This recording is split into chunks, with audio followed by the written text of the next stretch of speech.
Hi అండి. Welcome to one is world. ఈ 3 days నుంచి వర్షం పడుతుంది కదా! ఈరోజు వామాకు బజ్జీలు వేసుకుందాము. ఫస్ట్ వీడియోలో చెప్పాను కదా వామాకు బజ్జీలు వేసి చూపిస్తా అని. ఈరోజు వేసుకుందాము. వర్షం పడుతుంది. వర్షానికి బజ్జీలు తినాలనిపిస్తుంది కదా! ఆకులు బాగా నీట్గా ఉన్నాయి. వామాకులు కోసుకుందాము ఫస్ట్. ఈ ఆకులు వాటర్లో వేసుకొని కూడా మరలబెట్టి తాగితే చాలా మంచిదండి. దగ్గు జలుబులు రావు. చాలా బాగుంటుంది. హెల్దీ ఆకులు. ఈ ఆకులు రోజు సాల్ట్ పెట్టుకొని తింటే 2 ఆకులు మార్నింగ్ మంచిది. ఉత్తి ఆకులు కూడా తినేయచ్చు.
కొంచెం సాల్ట్ వేసుకొని మంచిగా కడగాలండి.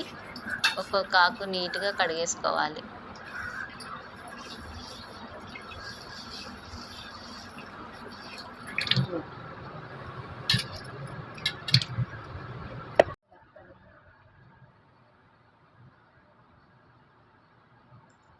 ఇలా కడుక్కొని నీట్గా పక్కన పెట్టుకోవాలి.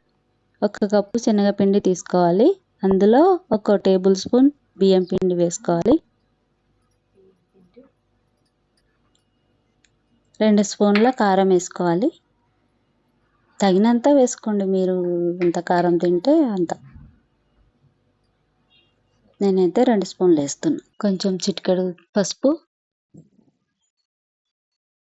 తగినంత సాల్ట్, 1 స్పూన్ ధనియాల పొడి వేసుకోవాలి. అల్లం వెల్లుల్లి పేస్ట్ వేసుకోవాలి. కొంచెం జీలకర్ర. అంతా కలిసేలా బాగా కలపాలి.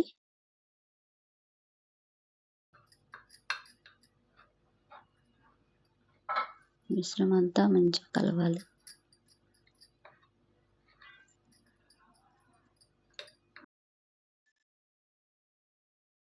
వాటర్ వేసుకొని కలుపుకోవాలి. ఇది జారుగా కలపొద్దండి. వాటర్ ఎక్కువ వేసుకోవద్దు. తగినంత కలుపుకోవాలి. ఆకులకు పట్టేలాగా కలుపుకోవాలి. లేదంటే ఆకులకు పట్టదు. కొంచెం వంట సోడా వేసుకొని కలుపుకోవాలి. ఇలా కలుపుకొని ఈ కన్సిస్టెన్సీగా ఉంటే సరిపోతుంది.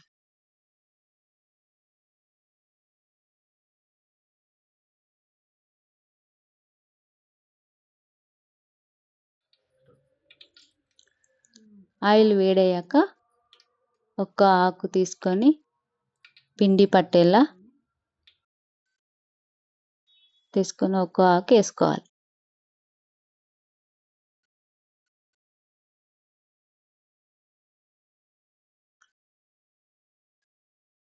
అలాగే అన్ని ఆకులు వేసుకోవాలి.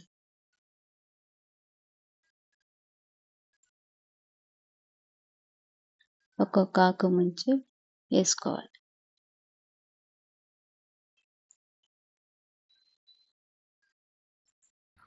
మీడియం ఫ్లేమ్లో పెట్టుకొని డీప్ ఫ్రై చేసుకోవాలి.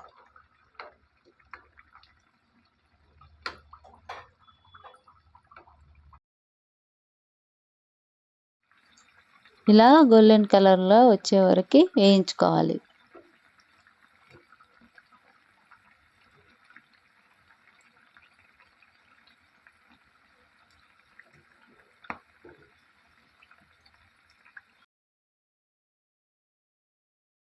ఇలా కలర్ వచ్చాక తీసేసుకోవాలి.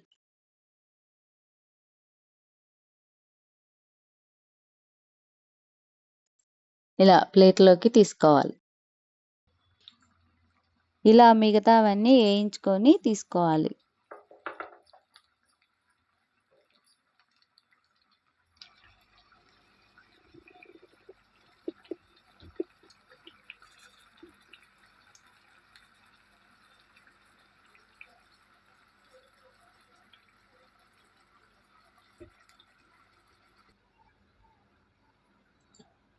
ఇలా అన్నీ పక్కకు తీసేసుకోవాలి.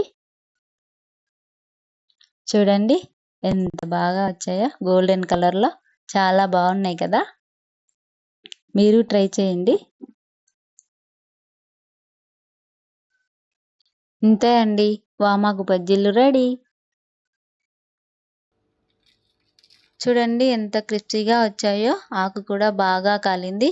ఈ బజ్జీ సాస్తో తింటే చాలా టేస్టీగా ఉంటుంది. మీరు కూడా తప్పకుండా ఈ హెల్దీ రెసిపీ ట్రై చేయండి. లైక్ చేయండి, షేర్ చేయండి, సబ్స్క్రైబ్ చేసుకోండి. నెక్స్ట్ వీడియోలో మళ్ళీ కలుద్దాం. బాయ్.